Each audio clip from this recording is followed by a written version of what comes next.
بسم اللہ الرحمن الرحیم۔ السلام علیکم دوستو، جیسا کہ آپ جانتے ہوں گے کہ وزیر اعظم عمران خان آج کل قطر کے سرکاری دورے پر ہیں۔ اس دورے کے حوالے سے معروف ٹی وی اینکر سمیع ابراہیم نے یہ خبر بریک کی پچھلی رات کہ وزیر اعظم پاکستان عمران خان پر قطر میں تقریب کے دوران ایک جوتا پھینک دیا گیا۔ سمیع ابراہیم نے کہا کہ سوشل میڈیا پر یہ اطلاعات آ رہی ہیں کہ عمران خان پر کسی شخص نے قطر میں تقریب کے دوران جوتا اچھالا، لیکن یہ اطلاعات ابھی ان کنفرمڈ ہیں۔ اس اطلاع کی ابھی تصدیق نہیں ہو پائی۔ سوشل میڈیا پر مختلف پوسٹیں شیئر کی جا رہی ہیں۔ ان پوسٹوں میں سے ایک پوسٹ یہ بھی ہے کہ احمد نامی شخص نے عمران خان پر بچے کا اترا ہوا گندگی سے بھرا ایپرن اور جوتا پھینکا۔ بعد میں اس شخص کو حراست میں لے لیا گیا۔ احمد نامی یہ شخص برطانوی نیشنلٹی ہولڈر بتایا جا رہا ہے۔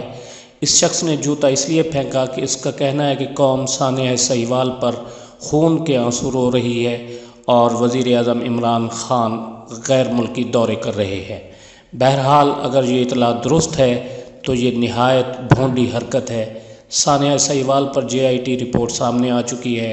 اس رپورٹ کی روشنی میں جنہوں نے ظلم اور بربریت کا بازار گرم کیا، ان کے خلاف دہشت گردی کی عدالت میں مقدمہ چلائے جانے کا اعلان کیا ہے وزیر اعلیٰ پنجاب عثمان بزدار نے۔